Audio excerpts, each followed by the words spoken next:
From the statements given below, A, B, C, D, E, choose the correct answer from the options given below. देखो, the angular momentum of electron in the nth orbit is an integral multiple of h. बिल्कुल true, because all of you know angular momentum mvr equal to written as nh upon 2 pi according to Bohr's orbit. तो option A तो perfectly सही है, तो ये भी सही है, ये भी सही है, ये भी सही है, यहाँ पे ए नहीं आया, तो ये गलत होने के चांस हो गए है ना. Nuclear force do not obey inverse square law, ये भी बिल्कुल सही है. जब मैं आपको न्यूक्लियर फोर्स पढ़ा रहा था, at that time I explain one very important thing. देख, ये जो फोर्स होते हैं इनवर्स स्क्वायर लॉ बिल्कुल फॉलो नहीं करते हैं. इनफैक्ट मैंने एक बात और बोली थी, this strong nuclear force increase in magnitude with distance up to a certain limit. उल्टा डिस्टेंस बढ़ने के साथ कुछ लिमिट तक ये फोर्स बढ़ते भी हैं, इसलिए ये लाइन मैंने 2 बार बोली थी. तो nuclear force do not obey inverse square law, this is also true. तो बी भी सही है, यहाँ बी नहीं आया, बी भी सही है. ये बताओ, nuclear force are spin dependent, perfectly true.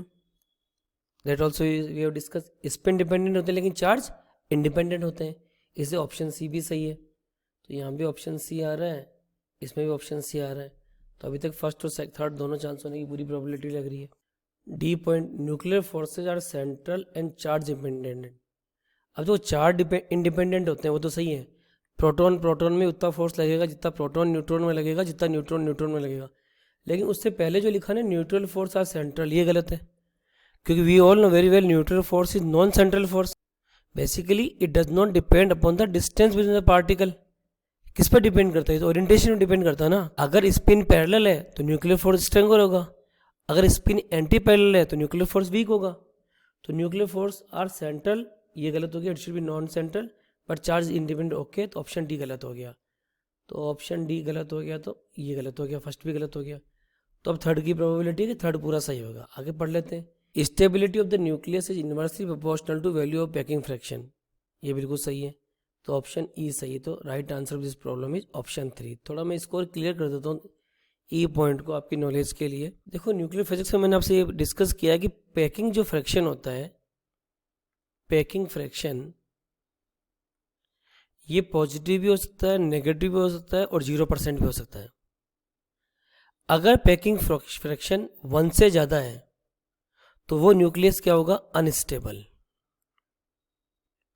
Unstable होगा तो यानी उस सवाल में आपको 2 बातें सोचनी है, फ्यूजन भी हो सकता है और फिजन भी हो सकता है, depending upon the packing fraction, जो अपने क्लास में अपन लोगों ने न्यूमेरिकल डिस्कस किए हैं.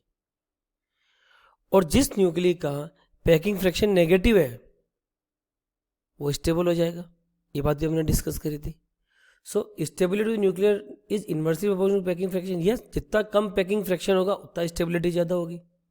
तो option 3 is the correct answer of this problem.